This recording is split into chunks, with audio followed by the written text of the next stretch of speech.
Well, what is the difference between a free market and a command economy? And that's the question we're going to answer in today's video. And really, these are polar opposites. And truthfully, most countries don't fall nice and neatly into one or the other. Usually, it's a blend of the two. But these are really helpful kind of phrases or terms for being able to kind of assess how countries operate and really how much freedom do they allow businesses. So on one end of the spectrum, we have what we call a free market economy. Now, in a free market economy, we basically allow the market to determine what goods and services should be offered. So the market makes the decisions related to the types of goods and services that should be offered. And so the greatest example of a free market economy is capitalism, which we, for the most part, have here in the United States with some exceptions.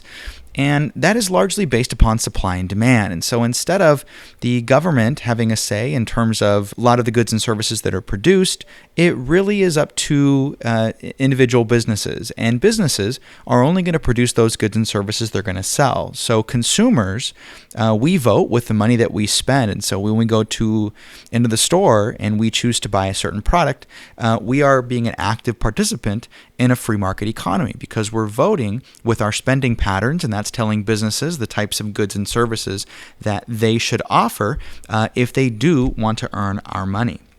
Now, on the opposite end of the spectrum is what we call a command economy.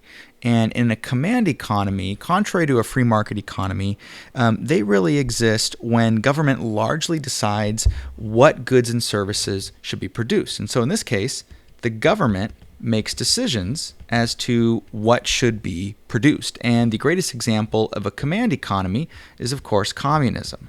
And communism economically is still present today. It's certainly not as common as it once was, simply because of the issues economically surrounding that type of economy. And even a country like China, for example, which in many senses is viewed as communistic, from a financial standpoint, is really beginning to get away from the communist system just because they realize the impact that has on the economy.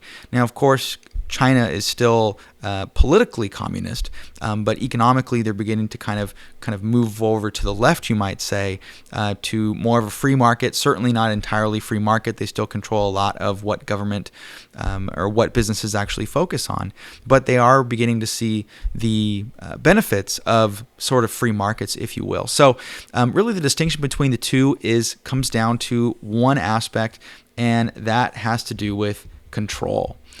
So how much control a government will have over those decisions as to what to produce will lean one way or the other. Now, as I mentioned, many economies are mixed, which means they exhibit characteristics of both a market economy as well as characteristics of a command economy. And if you were to take the United States, for example, there are certain elements of free enterprise in our economy, but there are also elements in which we choose to have the government make decisions. And so things like healthcare and transportation and education would be less of a free market economy and more government oversight. So what I will say is you don't want to classify one economy entirely as free market or command because typically there's some mixture of the two.